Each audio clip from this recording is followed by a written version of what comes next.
My name is Emma and I'm 25 years old now. What I'm about to tell you happened when I was just 13 on a night that changed my entire life. It was August 2013, and Hurricane Elena was bearing down on our coastal town in South Carolina. The news had been warning us for days about the Category 3 storm approaching, but nothing could have prepared me for the storm that would tear through my family that night. I remember standing in our living room watching the palm trees outside bend at impossible angles as the wind picked up. Rain was already pelting the windows so hard it sounded like gravel being thrown against the glass. My mother was rushing around, securing windows and moving furniture away from the sliding glass doors. My father was in the garage hauling sandbags. And my sister Jessica, who was 16 at the time, was on the phone with her boyfriend, crying about how scared she was. "Mom, should I move my stuff upstairs?" I asked, watching the water already pooling in our backyard. My mother barely glanced at me. "Emma, not now. I'm busy." "But the weather guy said." I said not now. That's when Jessica came running down the stairs, her face blotchy from crying. Mom, I can't sleep in my room. The window is making that horrible whistling sound and the tree branches scraping the glass. I'm terrified." My mother immediately dropped what she was doing and wrapped her arms around my sister. "Oh honey, of course. We'll figure something out. You shouldn't have to be scared in your own home." I watched this exchange, feeling the familiar ache in my chest that I'd felt countless times before. Jessica was the golden child. Jessica was the one who mattered. Jessica's comfort, Jessica's feelings, Jessica's everything always came first. "She can sleep in my room," I offered, trying to be helpful. "I'll take her room for tonight." My father walked in from the garage just as I said this, soaking wet from the rain. "Nobody's switching rooms," he said firmly. "Jessica needs her own space. She's preparing for her SATs and she needs her study materials around her." "But Dad, the hurricane," I started. "Emma, enough," my mother snapped. "Your sister is going through a difficult time. Her boyfriend might be moving away next year and she's stressed about college applications. She needs stability right now." I felt my face flush with confusion and hurt. "But where will she sleep if not in her room or mine?" That's when my parents exchanged a look. It was a look I'd seen before, a look that always preceded something bad for me. My mother turned to me with an expression that was somehow both apologetic and determined. "Emma, you're going to need to give Jessica your room for a while." I blinked. "What? Where will I sleep?" "We'll set something up in the garage," my father said, not meeting my eyes. "Just temporarily until the storm passes and we can figure out a more permanent solution." The garage. I couldn't believe what I was hearing. "Dad, there's a hurricane coming. The garage floods every time it rains hard." "Don't be dramatic," my mother said sharply. "We'll put your mattress on cinder blocks. You'll be fine for a few nights." But I wasn't being dramatic. I was being realistic. Our garage had flooded 3 times in the past 2 years during regular rainstorms. During a hurricane, it would be a swimming pool. "Please," I begged, feeling tears starting to form. "I'll sleep on the couch. I'll sleep in the hallway. Just don't make me sleep in the garage during a hurricane." Jessica looked uncomfortable for a moment, but then my mother's hand on her shoulder seemed to remind her of her position in the family hierarchy. "Emma, stop being selfish. Your sister needs this." Over the next hour, as the wind howled louder and the rain intensified, I watched my father move my mattress, my clothes, and my few possessions into the garage. He set the mattress on 4 cinder blocks, which raised it maybe 8 inches off the concrete floor. My mother brought out one thin blanket and a flashlight with dying batteries. "This is just for tonight," she said, though her eyes told me she was lying. "Tomorrow we'll figure something better out." By 8 p.m. the hurricane was in full force. The power had gone out and I could hear things crashing and banging outside. Water was already seeping under the garage door, creating a growing puddle that was slowly spreading across the floor. I sat on my mattress, hugging my knees, trying not to cry as I listened to my family inside the house. I could hear them talking and laughing in the living room. My father had set up the camping lanterns and they were probably playing cards or board games to pass the time like we usually did during storms. Except this time I wasn't included. Around 9 p.m. the water in the garage was already 3 inches deep. It was lapping at the cinder blocks and I knew it would reach the mattress soon. I was cold, wet, and terrified. Every crack of thunder made me jump. Every time the wind slammed something against the garage door, I was sure it would come crashing in. I tried the door that connected the garage to the house. It was locked from the inside. I knocked. Softly at first, then harder. Mom? Dad? The water's getting really high out here. No answer. Either they couldn't hear me over the storm, or they were choosing not to hear me. I knocked again, this time pounding with my fist. Please. The garage is flooding. Still nothing. The water reached the mattress. I stood on it, balancing on the soggy surface, and tried to call out louder. Dad. The water's on the mattress now. Please let me in. Finally, I heard footsteps. The door opened a crack and my father's face appeared, backlit by the warm glow of the camping lanterns. Behind him, I could see my mother and Jessica sitting comfortably on the couch, wrapped in blankets. Emma, stop making such a fuss, he said, his voice hard. You're fine. Just deal with it. But Dad, I'm standing in water. The mattress is soaked. I'm freezing. Your sister needs her space, he shouted, and for the first time in my life, I saw something in my father's eyes that scared me. It wasn't just annoyance or frustration. It was anger. Real anger. Directed at me, his 13-year-old daughter, for daring to complain about being locked in a flooding garage during a Category 3 hurricane. But your sister comes first, he bellowed. She has always come first and she always will. Now stop bothering us and figure it out yourself. He slammed the door in my face. I heard the lock click. I stood there in the dark, in the water that was now up to my ankles, listening to my own father tell me that my sister, who was 3 years older than me and perfectly capable of handling some noise, mattered more than my safety. That her comfort was worth more than my life. That's when something broke inside me. Not loudly, not dramatically, but quietly and completely. The last thread of hope that my parents loved me, that they valued me, that I mattered to them at all. It snapped. I was shaking, but not from cold anymore. I was shaking from a rage and hurt so profound that I didn't know what to do with it. I was 13 years old and my parents had just shown me exactly what I was worth to them. Less than my sister's preference for which room she slept in during a storm. The water was up to my shins now. The garage door was rattling violently. I knew I had to do something or I might actually die out here. Not because of the hurricane, but because my parents had decided my sister's temporary comfort was worth more than my safety. I tried the door to the house one more time. Locked. I tried the garage door opener, but the power was out. The manual release cord was underwater somewhere. I was trapped. That's when I remembered my Uncle Robert. Uncle Robert was my father's younger brother, and he lived about 30 minutes away.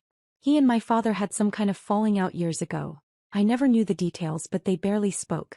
Uncle Robert had never married, had no kids of his own, and the few times I'd met him at family gatherings, he'd always been kind to me. He'd asked me about school, remembered my birthday, treated me like I mattered. I had his phone number in my cell phone because he'd given it to me last Christmas and told me, if you ever need anything, kiddo, you call me. Doesn't matter what time, doesn't matter what it is. You call.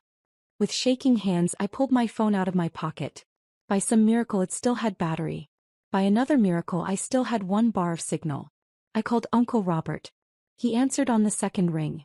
Hello. Uncle Robert? My voice came out as a sob. It's Emma. I need help. Emma? What's wrong? Where are you? I could hear the immediate concern in his voice, the sound of him moving, getting ready to act. I'm at home. In the garage. My parents locked me out here because Jessica wanted my room and it's flooding and I'm standing in water and they won't let me in and... The words tumbled out in a rush, broken by sobs. There was a long, terrible silence on the other end. Then, in a voice I'd never heard from him before, low and dangerous, Uncle Robert said, You stay on the phone with me. I'm coming to get you right now. Do you understand me? I'm coming and I'm going to get you out of there. But the hurricane. I don't give a damn about the hurricane.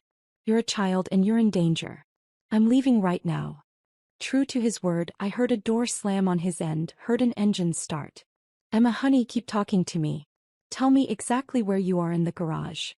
I told him everything while I heard him driving, heard the windshield wipers going at full speed, heard him cursing at the weather and at my parents in equal measure.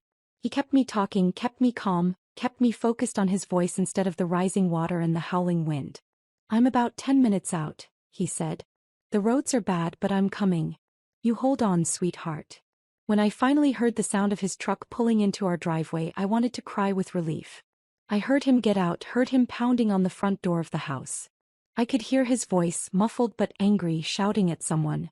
Then the garage door's manual release was yanked from the outside, and the door started to rise. Rain and wind poured in, but I didn't care because there was Uncle Robert, soaking wet, his face a mask of fury as he waded through the water toward me. "Come here," he said, and he scooped me up like I weighed nothing, carrying me out of the garage and toward his truck. That's when I saw them. My parents were standing in the doorway of the house, backlit by the warm light inside. My mother had her hand over her mouth. My father's face was red, angry. "You have no right," my father shouted over the storm. "She's my daughter." Uncle Robert turned, and the look he gave my father could have melted steel.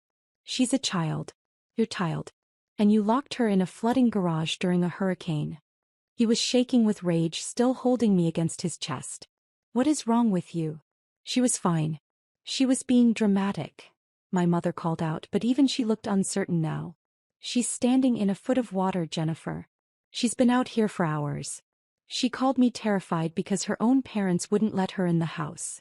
Uncle Robert took a step toward them, and I felt his whole body vibrating with anger. "You could have killed her. For what?" "So Jessica could have a quieter room." Jessica appeared behind our parents, her face pale. For a moment she looked guilty, but then my mother pulled her close, protective. "We were going to check on her," my father said, but his voice lacked conviction. "When?" Uncle Robert demanded. "When the water reached the ceiling. When she drowned in your garage." I was shivering violently now, and Uncle Robert seemed to remember I was there. He turned back to his truck. "I'm taking her. Don't call me. Don't come looking for her. If you come near her, I will call the police and report what you did tonight. Do you understand me? You can't just take my daughter," my father shouted. Uncle Robert opened the passenger door of his truck and carefully set me inside, wrapping his jacket around me. Then he turned back to my parents one last time. "I already did. And if you had any decency, you'd be grateful someone gives enough of a damn about her to make sure she doesn't die in your garage." He got in the truck and we drove away. I watched through the rear window as my parents stood in the doorway, getting smaller and smaller, until we turned the corner and they disappeared from view. Uncle Robert's house was farther inland, away from the worst of the flooding. It was a modest two-bedroom place, but it was warm and dry and safe. He brought me inside, gave me dry clothes that were way too big for me, and made me hot chocolate while the hurricane raged outside. "You're staying here," he said, not as a question but as a statement. "As long as you need to. As long as you want to." "They're going to want me back," I whispered, though even as I said it, I wasn't sure it was true. Uncle Robert's jaw tightened. "Let them try." Then his expression softened and he sat down across from me at his kitchen table. "Emma, what happened tonight? That wasn't okay. That was never okay. And I need you to understand something. None of this is your fault. Not any of it." I started crying then, really crying for the first time that night. All the fear and hurt and confusion poured out of me, and Uncle Robert just sat there letting me cry, occasionally reaching over to squeeze my hand. "Why don't they love me?" I asked when I could finally speak again. "What did I do wrong?" "Nothing," Uncle Robert said fiercely. "You did nothing wrong. Some parents, some people, they're broken in ways that have nothing to do with their kids. Your parents' treatment of you says everything about them and nothing about you. You understand me?" I nodded, though I didn't fully believe it yet. How could I? I was 13, and my parents had just demonstrated in the clearest possible way that my sister's minor inconvenience was worth more than my safety. But Uncle Robert meant it. And over the next days, weeks and months he proved it in ways big and small. My parents did try to get me back. 3 days after the hurricane, when the roads were clear, they showed up at Uncle Robert's house. My father was blustering about rights and kidnapping. My mother was crying, saying they'd made a mistake, that they were worried sick. But I wouldn't come out of my room. I couldn't. Every time I thought about going back to that house, I remembered standing in that garage, pounding on the door, begging to be let in while my father told me my sister came first. Uncle Robert handled them. I heard raised voices, heard my father threatening legal action. But Uncle Robert had taken pictures of the flooded garage that night, had a record of my phone call to him, and had already consulted with a lawyer. He made it clear that if they pushed this, he would push back, and what happened that night would become public record. They left without me. Jessica called me once 2 weeks later. "Emma, Mom and Dad are really upset. When are you coming home?" I'm not, I said quietly. Don't be ridiculous. You're 13. You can't just decide to live somewhere else. Why didn't you say anything? I asked. That night when Dad was moving my stuff to the garage, when you could hear me knocking and calling for help, why didn't you say anything? There was a long silence. Then, it wasn't my fault. I didn't know it would flood that badly. But you knew I was out there. You heard me. And you didn't care. You're being dramatic. I hung up. She didn't call again. Uncle Robert became my legal guardian through a process I didn't fully understand at the time. There were court dates and lawyers and social workers. My parents fought it initially but not very hard. I think part of them was relief to not have to deal with me anymore. I was the daughter who didn't fit their narrative, who didn't perform the way Jessica did, who required actual thought and care instead of just being easy. So they let me go. And Uncle Robert took me in not as an obligation but as a joy. He enrolled me in a new school closer to his house. He learned how to braid hair by watching YouTube videos so he could help me in the mornings. He came to every parent-teacher conference, every school play, every band concert. He taught me how to change a tire, how to manage money, how to stand up for myself. More than that, he taught me what unconditional love looked like. It looked like driving through a hurricane to save someone. It looked like patient encouragement when I struggled with algebra. It looked like sitting up with me until 2 a.m. when I couldn't sleep because of nightmares about being trapped in that garage. You're going to do amazing things, Emma, he would tell me. You're smart and strong and kind. Don't let anyone ever make you believe otherwise. And slowly, painfully, I started to believe him. I threw myself into school. Partly because I genuinely loved learning, but partly because I wanted to prove something, to my parents, to myself, to the world. I wanted to prove that I was worth more than they'd valued me. That throwing me away had been their loss, not mine. I made honor roll every semester. I joined the debate team. I volunteered at the local animal shelter. I started a coding club at my high school. I was elected student council president my junior year. And all the while, Uncle Robert was there, proud of every achievement, big or small. That's my girl, he'd say, and I'd feel a warmth in my chest that I'd never felt with my parents. When it came time to apply for colleges, Uncle Robert and I spent hours researching schools and scholarships. He made it clear that money wasn't an issue. He'd find a way to pay for wherever I wanted to go. But I was determined to earn as much scholarship money as possible. I didn't want anyone to ever say I'd gotten where I was going because of handouts. I got into MIT with a full academic scholarship. The day the acceptance letter came, Uncle Robert cried. He actually cried, tears streaming down his face as he hugged me tight. I knew you could do it. I always knew. My parents found out somehow. My mother called me for the first time in 4 years. Emma, we heard about MIT. That's wonderful, honey. We're so proud of you. The casual tone, as if the past 4 years hadn't happened, as if she had any right to claim pride in my accomplishments, made my blood boil. Don't, I said coldly. You don't get to be proud of me. You didn't raise me. You threw me away in a flooding garage because Jessica wanted my room. Uncle Robert raised me. He gets to be proud. You get nothing. Emma, we made a mistake. You made a choice, I corrected. Over and over again you made choices that told me exactly what I was worth to you. Don't call again. I hung up and blocked the number. At MIT I thrived. I majored in computer science and economics, double majoring because apparently I enjoyed torturing myself with workload. I did internships at tech companies in the summers. I made friends, real friends who valued me for who I was. I even dated a little, though relationships were hard when you had trust issues the size of a hurricane. Uncle Robert came to visit me every few months, always bringing care packages and dad jokes. How are you doing, kiddo? He'd ask, and I'd tell him everything, the good, the bad, the overwhelming. He listened to it all with the same patient attention he'd always shown me.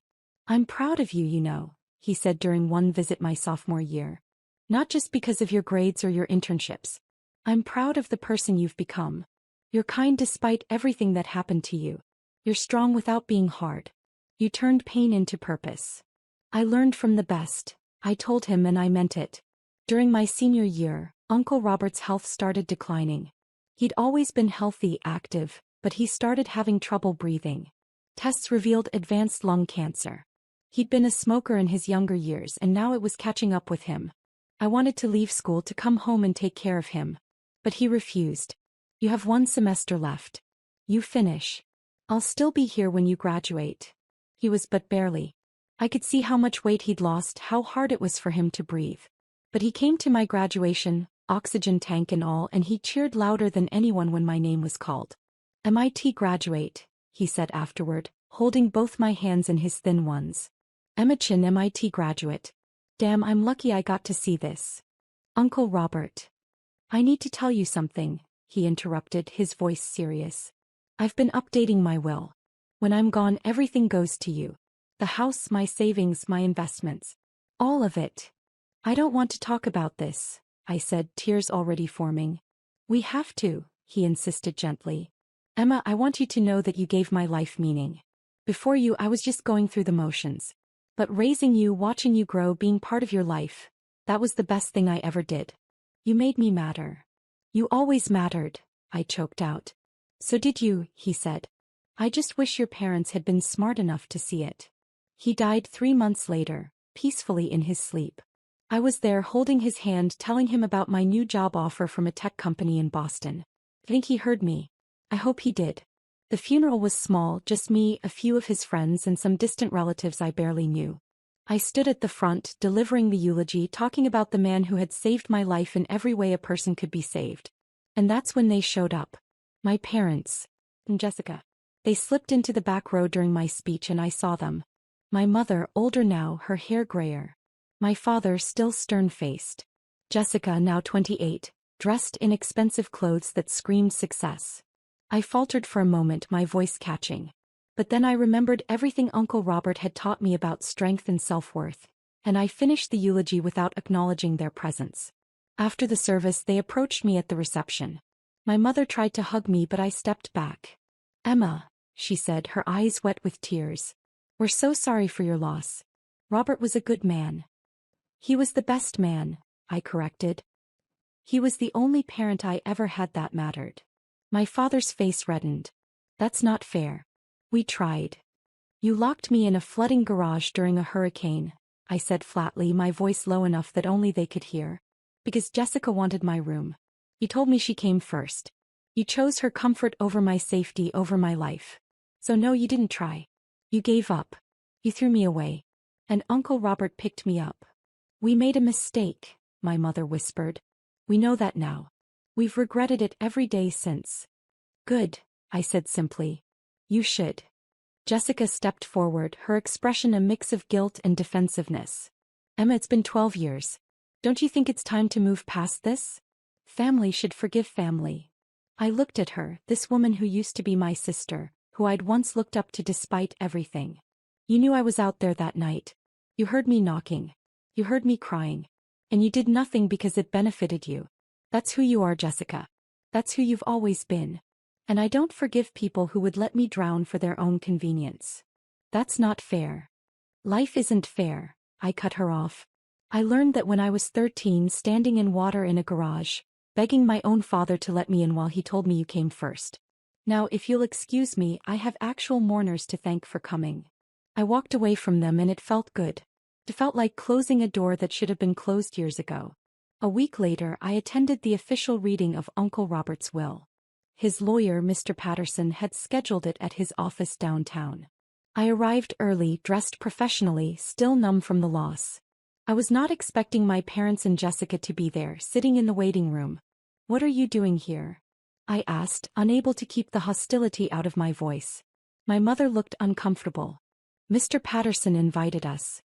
He said there were matters in Robert's will that concerned the family." Family. As if they had any right to claim that word in connection with Uncle Robert. Mr. Patterson called us into his office and we all sat down. Me on one side, them on the other, like opposing armies. The lawyer was an older gentleman with kind eyes who had known Uncle Robert for years. "Thank you all for coming," he began. "I'll get straight to the point. Robert Chin left a very specific will with very specific instructions." He opened a folder and pulled out several documents. "First, to Emma Chin, Robert leaves his entire estate. This includes his house, valued at approximately $400,000, his savings and investment accounts totaling $2.3 million, his vehicle and all personal possessions." I heard my mother gasp. Across from me, Jessica's eyes went wide. $2.3 million? My father said. Robert had that kind of money? Robert Chin was a very successful investor, Mr. Patterson said calmly. He lived modestly but invested wisely. The bulk of his wealth accumulated over the past 30 years through careful financial planning. My mother's hands were shaking now. I could see her doing the math, realizing what this meant. But he never said anything. We had no idea. Why would he tell you? I asked coldly. You weren't part of his life. Or mine. There's more, Mr. Patterson continued. Robert also left specific instructions and messages for certain family members. He pulled out sealed envelopes. First to his brother, David Chin. He handed an envelope to my father, who opened it with shaking hands. I watched as his eyes scanned the single page inside, watched as his face went from confused to pale to red. What does it say? My mother asked. My father's voice was hoarse as he read aloud. David, you were my brother and I loved you despite your flaws. But what you did to Emma that night during the hurricane was unforgivable. You locked a 13-year-old child in a flooding garage to placate your other daughter's whims. You chose convenience over safety, preference over protection. You failed as a father in the most fundamental way possible. I took Emma in not because I had to, but because I wanted to. Because she deserved someone who saw her worth. She has become the greatest joy of my life. And you missed every moment of watching her grow into an extraordinary woman because you were too blind to see what was right in front of you. You lost a daughter who would have made you proud. I gained one who made my life meaningful. I hope in your old age you think about that choice and regret it every single day. The money I'm leaving Emma? That's 12 years of child support you never paid, invested and grown. You gave me your daughter. I gave her a future. We are not even. The silence in the room was deafening. My mother was crying now, her hands over her mouth. My father's face was ashen, the letter crumpled in his fist. There's one for you as well, Jennifer, Mr. Patterson said gently, handing my mother an envelope. Her hands shook so badly she could barely open it. When she did, her voice broke as she read. Jennifer, you stood by and watched your husband endanger your child. You made excuses. You prioritized one daughter's comfort over the other daughter's life. That is not a mistake. That is a choice. Emma needed a mother that night and every night after, and you failed her. I became her family because you abdicated your role. She graduated MIT with honors. She has a promising career. She is kind and brilliant and strong. And you know none of this firsthand because you threw her away.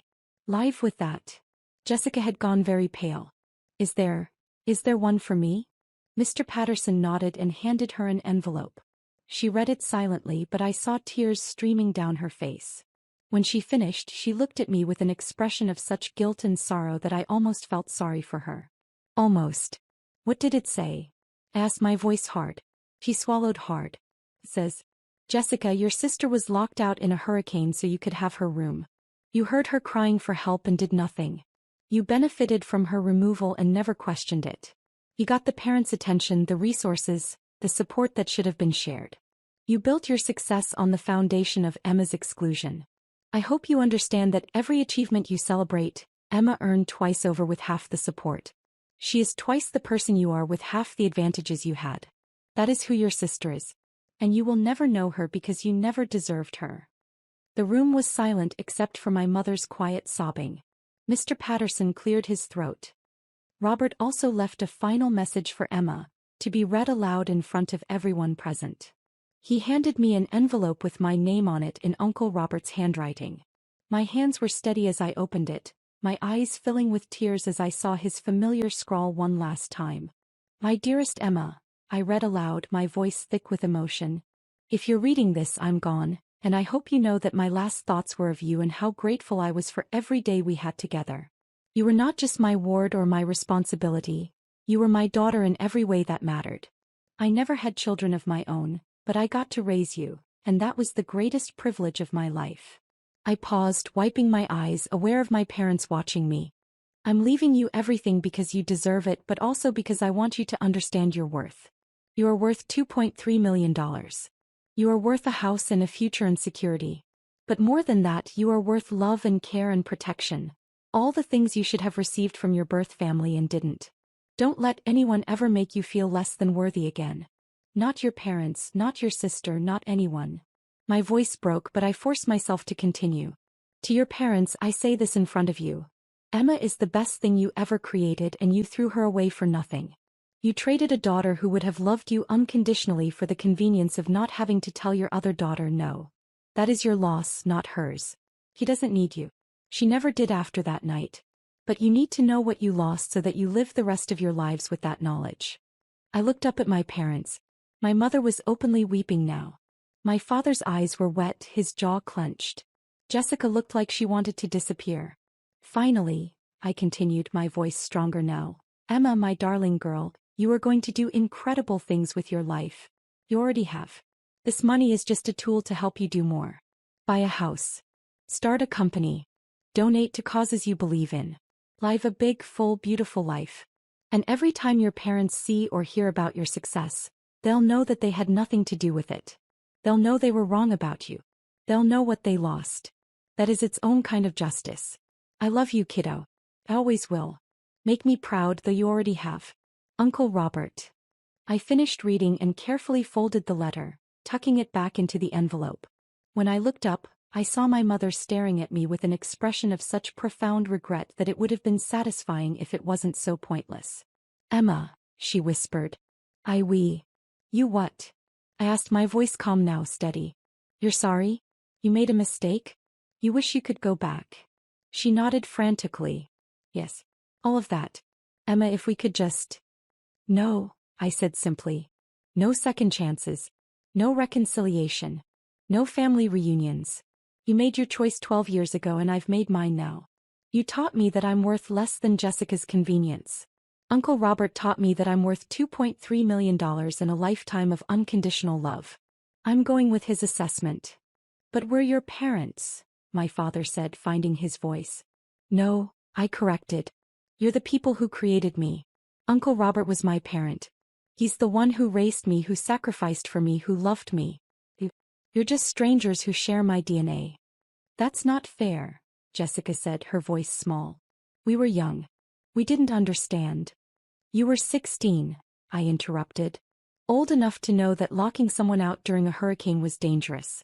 Old enough to say something. Old enough to care. You just didn't because it benefited you not to. That's not youth. That's character. I stood up, gathering my things. Mr. Patterson, thank you for handling this. Please send all the paperwork to my address. I assume I'll need to sign some things. Yes, we can arrange that, he said, looking sympathetic. I turned to my parents one last time. I'm going to use Uncle Robert's money to start a foundation for displaced children and teens. Kids who've been thrown away by their families who need a second chance. I'm going to make sure they have what I had. Someone who sees their worth. And I'm going to name it the Robert Chin Foundation for Found Family. So every time you hear that name, every time you see an article about the good work it's doing, you'll remember the daughter you threw away and the man who proved you wrong. My mother reached for me. Please, Emma. Don't do this.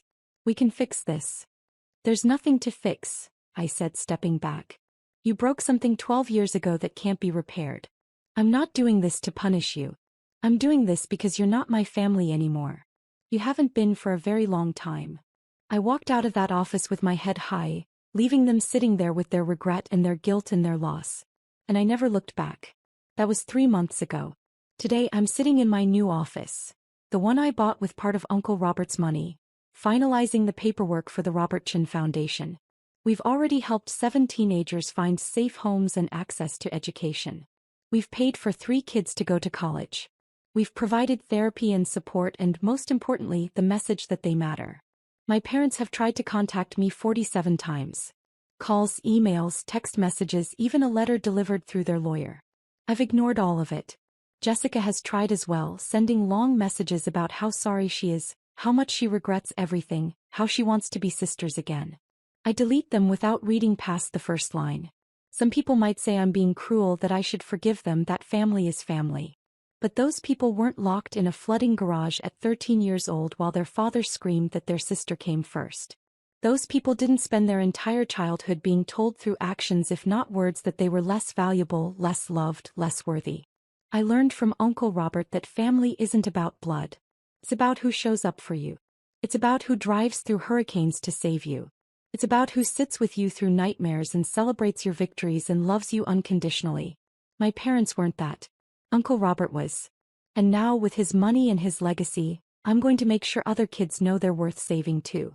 Because every child locked out in the cold deserves someone to open the door. Every kid dismissed and devalued deserves someone to see their worth. Every daughter or son thrown away deserves to know they matter.